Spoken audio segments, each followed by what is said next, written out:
Assalamualaikum warahmatullahi wabarakatuh. Izin memperkenalkan diri. Nama Karini Nida Semira Muzila, nomor 230231, kelas MTJ 12.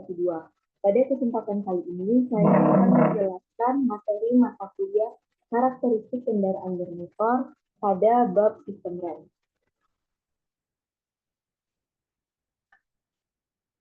Yang pertama yaitu sistem rem. Rem dirancang untuk mengurangi kecepatan atau memperlambat dan menghentikan kendaraan atau untuk memungkinkan parkir pada tempat yang menurun dan berfungsi sebagai alat keselamatan dan menjamin untuk pengendaraan yang aman dan harus dalam kondisi yang baik dan aman. 2. Prinsip rem. Rem mengubah energi kinetik kembali menjadi energi panas untuk menghentikan kendaraan. Rem bekerja disebabkan oleh adanya sistem gabungan penekanan melawan sistem gerak putar oleh dua objek yang bergeser. Yang ketiga yaitu ada 3 tipe rem. Tipe rem terbagi menjadi 3. Rem yang dipergunakan pada kendaraan bermotor dapat digolongkan menjadi beberapa tipe tergantung pada penggunaannya. Yang pertama yaitu rem kaki atau foot brake, digunakan untuk mengontrol kecepatan dan menghentikan kendaraan. Yang kedua, rem parkir atau parking brake, digunakan terutama untuk memarkir kendaraan. Dan yang ketiga adalah rem tambahan atau auxiliary brake, digunakan pada kombinasi rem biasa atau rem kaki yang digunakan pada truk diesel dan kendaraan berat. Materi selanjutnya adalah rem kaki. Rem kaki atau foot brake dikelompokkan menjadi 2 tipe. Yang pertama adalah rem hydraulis, mempunyai konstruksi yang khusus dan handal dengan adanya keuntungan tersebut. Rem hydraulis banyak digunakan pada kendaraan penumpang dan truk. Yang kedua, rem pneumatik, termasuk kompresor atau sejenisnya yang menghasilkan udara yang bertekanan yang digunakan untuk menambah daya pengereman.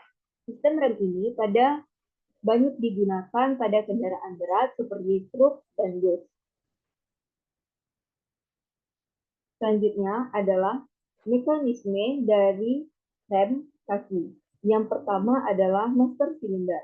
Master silinder atau silinder master mengubah gerak pedal rem ke dalam tekanan hidrolis. Master silinder sendiri dari reservoir tank yang berisi minyak rem, demikian juga piston dan silinder yang membangkitkan tekanan hidrolis. Ada 2 tipe silinder. Yang pertama adalah tipe tunggal dan tipe ganda. Master silinder tipe ganda atau tandem tipe silinder master banyak digunakan dibandingkan dengan tipe tunggal. Yang kedua adalah booster rem atau brake booster. Tenaga penekanan pada pedal rem dari seseorang pengemudi tidak cukup kuat untuk segera dapat menghentikan kendaraan. Booster rem melipat gandakan daya dan menekan pedal sehingga daya pengereman yang lebih besar dapat diperoleh. Yang ketiga adalah katup pengimbang atau P-valve. Kendaraan dihentikan dengan adanya gesekan antara ban dan jalan. Gesekan ini akan bertambah sesuai dengan adanya pembagian beban pada ban. Biasanya, kendaraan yang mesinnya terletak di depan bagian depannya lebih berat dibandingkan dengan bagian belakangnya. Bila kendaraan direm, maka titik pusat gravitasi akan pindah ke depan, bergerak maju, disebabkan adanya gaya inersia, dan karena adanya beban yang besar menyatu pada bagian depan. Yang terakhir adalah anti-lock brake system atau sistem rem anti-lock. ABS diciptakan tidak hanya untuk mencegah terkuncinya roda-roda belakang selama pengereman secara tiba-tiba, tetapi juga untuk mengontrol roda-roda depan agar kendaraan tidak berputar atau slip, serta menjaga pengendalian kemudi dengan baik.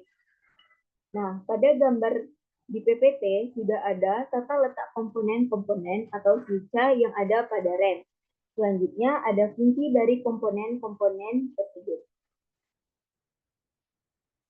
Yang kedua adalah rem tromol. Pada tipe rem tromol, kekuatan tenaga pada pengereman diperoleh dari sepatu rem yang diam menekan permukaan tromol bagian dalam yang berputar bersama-sama dengan roda. Komponen rem tromol sendiri ada 4. Yang pertama adalah backing plate. Backing plate dibuat dari baja pres yang dibaut pada axle house atau axle carrier bagian belakang. Karena sepatu rem terkait pada backing plate, maka aksi daya pengereman tertumpu pada backing plate. Yang kedua adalah silinder roda. Silinder roda atau wheel cylinder terdiri dari beberapa komponen seperti terlihat pada gambar di samping. Setiap roda menggunakan satu atau dua buah silinder roda. Ada sistem yang menggunakan dua piston untuk menggerakkan kedua sepatu rem, yaitu satu piston untuk sisi silinder, sedangkan sistem yang lainnya hanya menggunakan satu piston untuk menggerakkan hanya satu sepatu rem. Yang ketiga adalah sepatu rem dan tanpa rem. Sepatu rem atau brake shoes seperti juga tromol memiliki bentuk setengah lingkaran. Biasanya sepatu rem dibuat dari plat baja. Kanvas rem dipasang dengan jalan keliling pada kendaraan besar atau dilem pada kendaraan kecil pada permukaan yang bergesekan dengan tromol. Dan komponen yang terakhir adalah tromol rem. Tromol rem atau brake drum umumnya terbuat dari tuang atau dry cast iron dan gambar penampangnya seperti terlihat pada gambar di bawah. Tromol rem diletakkan dengan dekat dengan sepatu rem tanpa bersentuhan dan berputar bersama roda. Ketika kanvas menekan permukaan bagian dalam tromol bila rem bekerja, maka gesekan panas tersebut dapat mencapai suhu tinggi mencapai 200 derajat Celcius sampai 300 derajat Celcius. Selanjutnya adalah tipe rem tromol. Tipe rem tromol terbagi menjadi 4. Yang pertama adalah tipe landing dan tipe trailing, yaitu masing-masing sepatu rem ditekan terbuka oleh silinder roda atau wheel cylinder, sedangkan bagian ujung bawah berputar atau mengembar. Tipe ini hanya terdapat pada silinder roda tunggal atau single wheel cylinder. Bila tromol berputar pada arah berlawanan, arah mundur, maka landing shoes menjadi trailing shoes, pada trailing shoes menjadi landing shoes. Tetapi keduanya tetap menekan dengan gaya pengereman yang sama dengan pada saat pemutaran arah maju. Tipe ini digunakan pada rem belakang kendaraan penumpang dan kendaraan kecil jenis komersil. Yang kedua adalah tipe two landing. Tipe two landing shoes terbagi menjadi dua. Yang pertama adalah single action dan yang kedua adalah double action. Tipe single action two landing shoes mempunyai dua silinder roda yang masing-masing mempunyai satu piston pada tiap sisinya. Bila rem bekerja, kendaraan dalam kondisi gerak maju, maka kedua sepatu akan berfungsi sebagai trailing shoes. Yang kedua, tipe double action two landing shoes mempunyai dua silinder roda dan pada tiap sisinya terdapat dua torak. Bila tipe single action bekerja sebagai shock and negating force dalam satu arah saja, maka tipe double action ini bekerja efisien dalam dua arah, maju dan arah mundur. Tipe ini banyak digunakan pada rem belakang kendaraan niaga. Yang ketiga adalah tipe uniservo. Tipe uniservo mempunyai silinder roda tunggal dengan satu piston saja, dan penyetelannya berhubungan dengan kedua sepatunya. Yang keempat adalah tipe dual servo. Tipe dual servo ini merupakan versi penyempurnaan uniservo yang mempunyai dua piston pada setiap silinder roda. Nah, materi selanjutnya adalah mengenai rem cakram.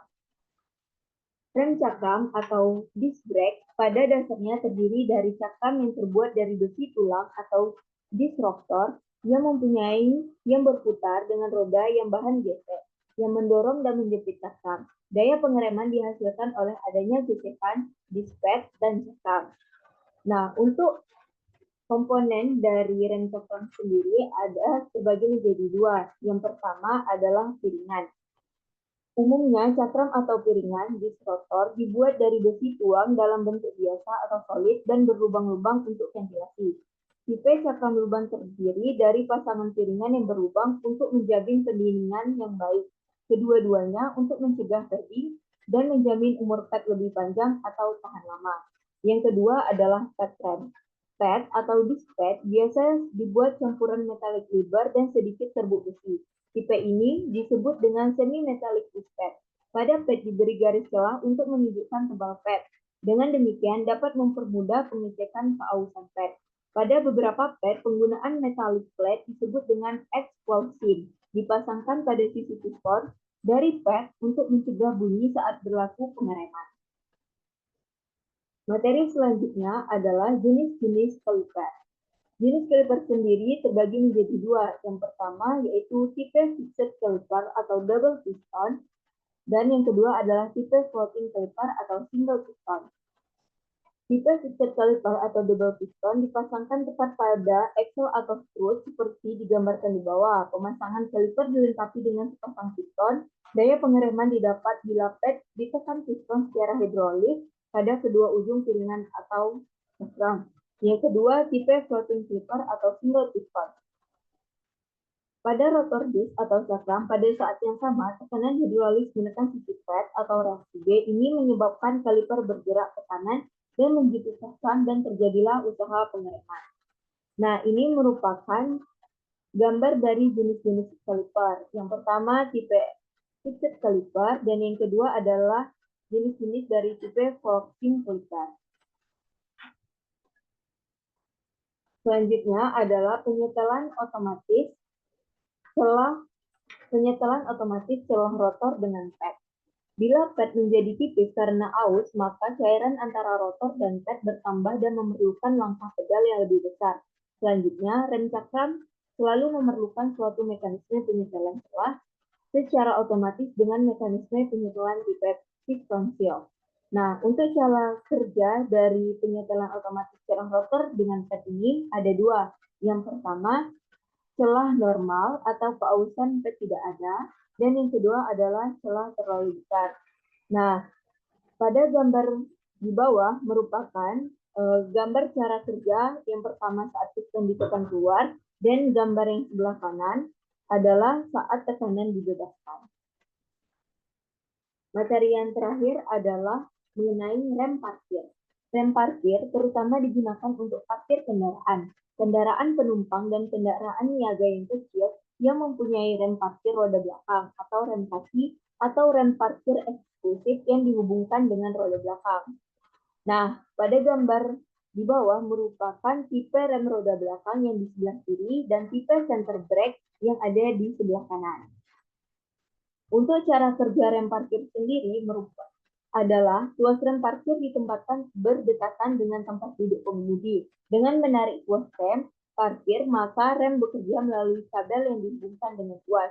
Ada tiga tipe tuas yang ada di rem parkir sendiri. Yang pertama ada tipe tuas, yang kedua ada tipe stick, dan yang ketiga ada tipe pedal. Selanjutnya adalah bodi rem parkir. Bodi rem parkir sendiri terbagi menjadi tiga. Yang pertama, rem parkir tipe roda belakang. Dikelompokkan menjadi dua tipe, yaitu struktural bergantung pada anjloknya tremor rem atau piringan rem atau komponen rem yang terpisah.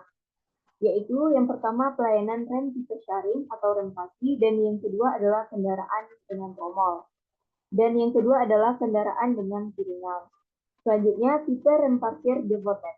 Pada tipe rem parkir ini, tromol rem parkir terpisah dari rem piringan belakang. Seperti pada cara kerjanya sama dengan tipe rem parkir seperti tremor rem. Yang ketiga adalah tipe starter brake. Tipe starter brake ini banyak digunakan pada kendaraan komersil. Tipe ini salah satu dari tipe rem tromol, tetapi dipasang antara bagian belakang transmisi dan bagian depan throttle shaft. Pada rem parkir tipe center brake ini, daya pengereman terjadi pada saat sepatu rem yang diam diletakkan dari bagian dalam terhadap tromol yang berputar bersama output shaft transmisi dan throttle shaft. Tipe rem ini sistem kerjanya hampir sama dengan rem parkir tipe sharing pada kendaraan yang menggunakan rem tromol. Sekian materi yang dapat saya sampaikan. Lebih dan kurang saya mohon maaf. Saya akhiri dengan wabillahi taufiq wal hidayah. Wassalamualaikum warahmatullahi wabarakatuh.